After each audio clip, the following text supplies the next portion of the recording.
You walk through the grand doors of Hampton Court Palace, and your heart is racing with excitement because you've just landed what everyone is telling you is the most coveted position in all of Tudor England. The other courtiers are practically green with envy as you're handed your uniform, which is actually the king's own hand-me-downs, but it's still finer than anything you've ever owned. You're shown to your private chambers that are more luxurious than most nobles could ever dream of having. You've got a salary that would make earls weep with jealous, direct access to the most powerful man in the kingdom, and respect from everyone who sees your special golden key hanging from your belt. The job title sounds prestigious enough. Groom of the Stool to His Majesty King Henry VIII. You're thinking this is it. You've made it. You're going to be rich and powerful and influential, and life is about to become absolutely perfect. But then someone explains what the word stool actually means in this context, and suddenly that golden key feels a lot heavier in your hand because you realize you're not just any courtier.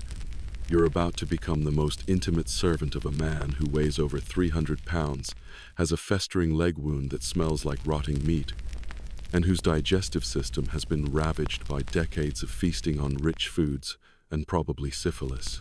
Your job isn't to manage his schedule or handle his correspondence. Your job is to manage his bowel movements and everything that comes with them. And trust me when I say that you, with your modern sensibilities about privacy and hygiene and basic human dignity, wouldn't last until the next sunrise. The first morning arrives, and you're woken before dawn by a page boy who tells you the king is stirring and will need the close stool prepared, which sounds simple enough until you realize that preparing the close stool means setting up what is basically a portable toilet in the king's bedchamber and then standing there while he uses it.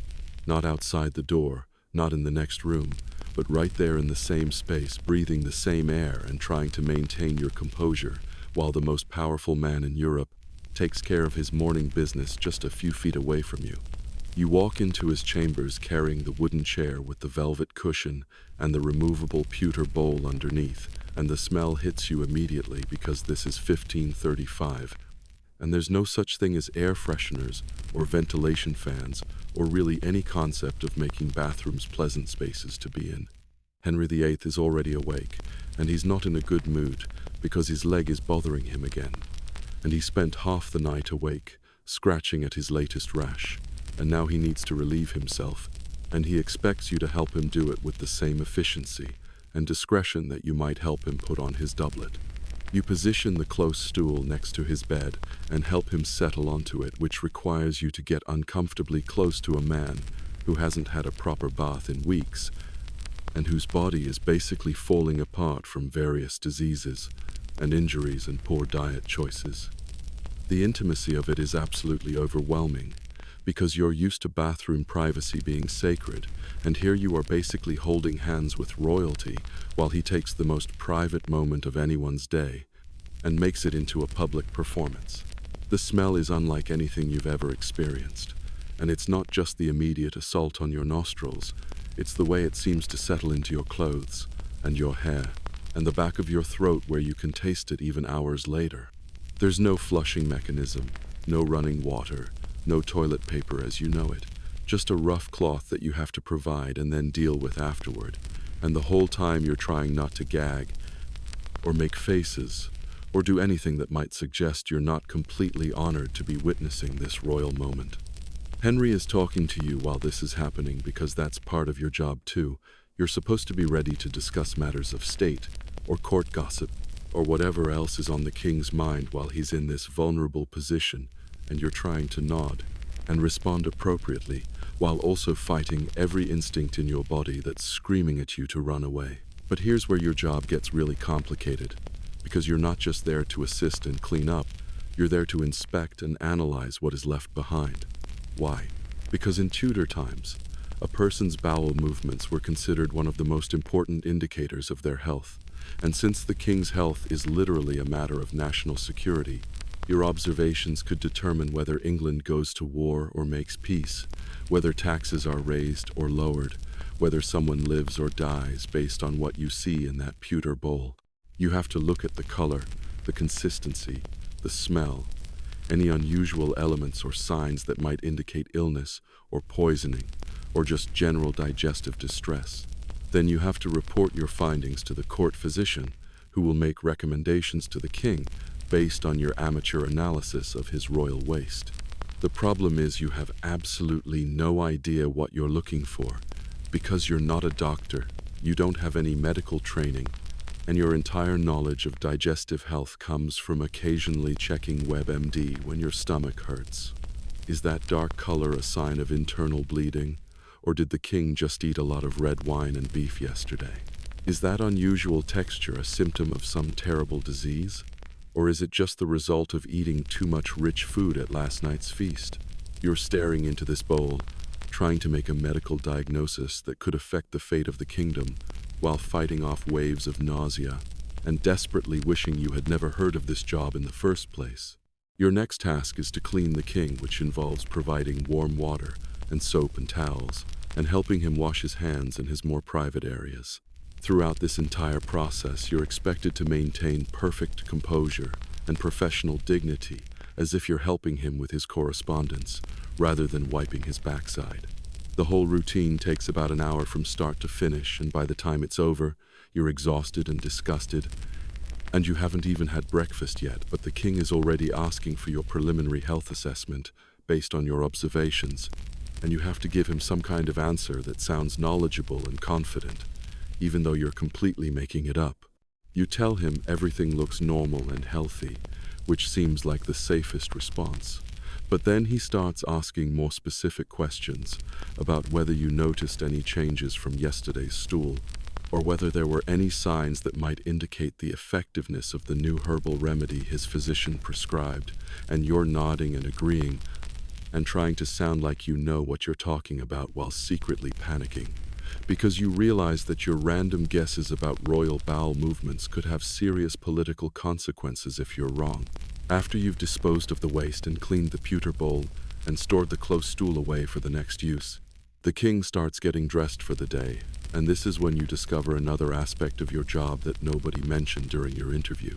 Because you've now shared this incredibly intimate experience with him, Henry considers you one of his most trusted confidants, and he starts telling you things that he wouldn't share with his closest advisors, or even his wife.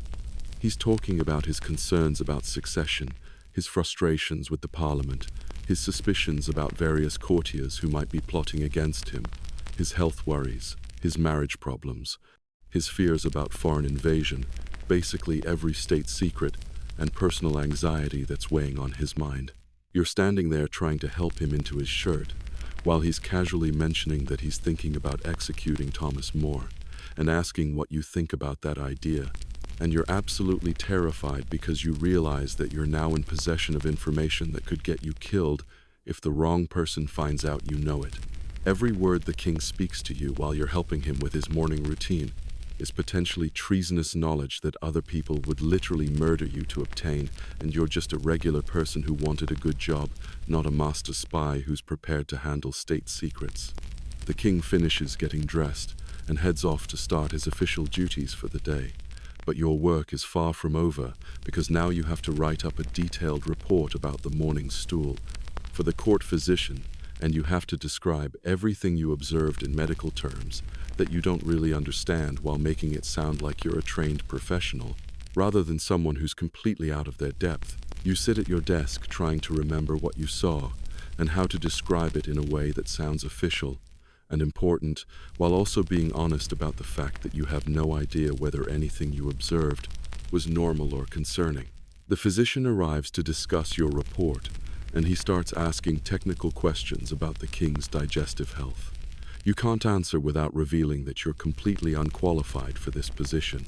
He wants to know about changes in frequency, variations in consistency, any signs of blood or mucus, and whether there were any unusual odors that might indicate specific health problems.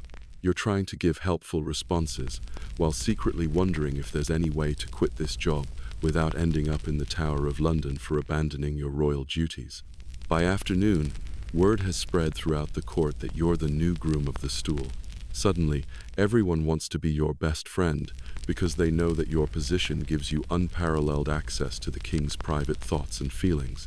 Courtiers who wouldn't have given you a second glance yesterday are now inviting you to dine with them, offering you gifts, and casually asking if the king mentioned anything interesting during your morning routine together. You realize that you're not just a bathroom attendant. You're now a key player in the complex web of court politics, and everyone sees you as either a valuable ally or a dangerous threat, depending on their own ambitions and schemes. Thomas Cromwell himself approaches you during the evening meal and starts making casual conversation about your new position. He's subtly probing for any information you might have overheard during your private time with the king. He's being friendly and welcoming, but you can tell that he's also evaluating whether you're someone he can trust or someone he needs to eliminate before you become a problem for him. Anne Boleyn sends one of her ladies to invite you for a private conversation, where she asks seemingly innocent questions about the king's mood and health, while clearly fishing for intelligence about his feelings toward her and their marriage. You're starting to understand that your job isn't just about managing royal waste. It's about managing information that could determine who lives and dies in Henry's court, and you're completely unprepared for the level of political sophistication required to navigate these relationships safely. Every conversation is a potential trap. Every piece of information you share could be used against you or someone else, and every decision about what to reveal or conceal could have deadly consequences for yourself or others. Evening arrives, and you're exhausted from trying to maintain your composure throughout this surreal first day. But the king summons you back to his chambers because he needs the close stool again. You realize that this isn't just a morning routine. This is something that happens multiple times throughout the day and night, depending on his digestive schedule and dietary choices. You drag yourself back to his rooms with the pewter bowl, the cleaning supplies, and the fake professional smile, while internally screaming because you know you're going to have to go through this entire humiliating process again. This time, the king is even more talkative because he's had a stressful day dealing with various political crises, and he wants to vent to someone he trusts. Apparently, that person is you now, because you've seen him at his most vulnerable, and he knows you can't betray his confidence without destroying yourself in the process. He starts complaining about Cardinal Wolsey's latest failures and asking your opinion about whether he should strip him of his titles. While you're trying to provide thoughtful responses, you're also trying not to breathe through your nose because the smell is somehow even worse in the evening after a full day of rich foods and wine. You help him through the entire routine again, inspect the results again, clean everything up again, and provide another health assessment that you're completely making up based on nothing more than wishful thinking and desperation. The king seems satisfied with your performance and dismisses you for the night. But as you're walking back to your chambers, you realize that you're going to have to do this same routine every single day for as long as you hold this position. And the thought of facing months or years of this intimate horror makes you want to pack your belongings and flee the palace immediately. You lie in your luxurious bed, staring at the ceiling, and trying to process everything that's happened during your first day as Groom of the Stool. You realize that no amount of money or status or political influence is worth the daily psychological torture of this job. The intimacy is unbearable, the responsibility is terrifying, the political implications are deadly. And the simple fact that you have to examine another person's waste products multiple times per day while pretending it's an honor and a privilege is slowly driving you insane. You think about the modern world you came from, where bathrooms have locks and privacy and ventilation systems and toilet paper that doesn't feel like sandpaper.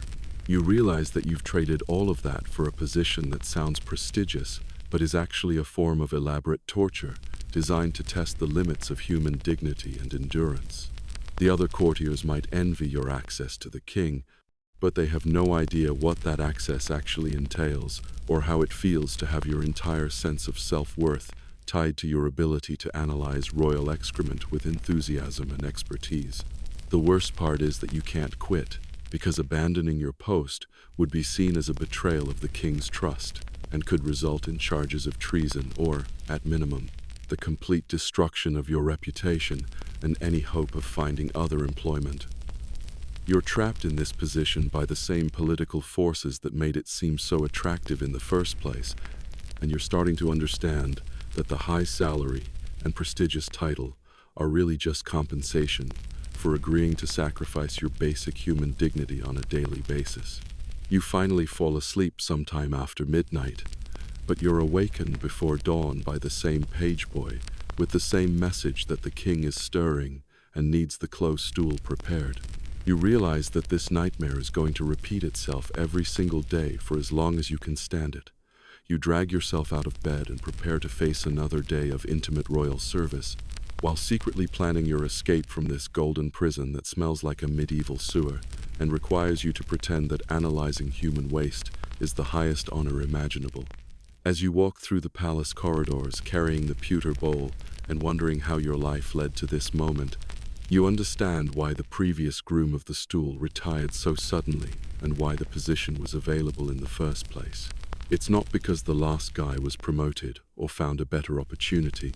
It's because no reasonable person can maintain their sanity while performing these duties for any extended period of time. And everyone who takes this job eventually reaches a breaking point where the money and status stop being worth the daily humiliation and horror. You reach the king's chambers for the second morning of your new career, and you know that you're not going to make it through another day of this medieval madness. Your modern sensibilities about privacy and hygiene and basic human dignity are completely incompatible with the requirements of this position. You'll hand in your resignation before the next royal flush and flee back to whatever life you had before you thought that being the groom of the stool sounded like a good career move. And that, my friends, is why you wouldn't last 24 hours as the king's groom of the stool. Despite all the money and power and influence that came with the position, no amount of political prestige is worth spending your days elbow deep in royal waste management while pretending it's the greatest honor of your life. The Tudors might have been impressed by this level of intimate service, but you, with your modern expectations of bathroom privacy, would be running for the nearest exit before the king could say close stool. So what part of this job would break you first? Would it be the smell, the intimacy, the political pressure, or just the basic indignity of having to analyze someone else's bowel movements as a career? Let me know in the comments below. And if you want more deep dives into history's most bizarre and horrifying jobs, make sure to like this video and subscribe, because in our next video, we're exploring why you wouldn't survive a single day as a human alarm clock. And trust me, it makes being a royal bathroom attendant look like a dream job.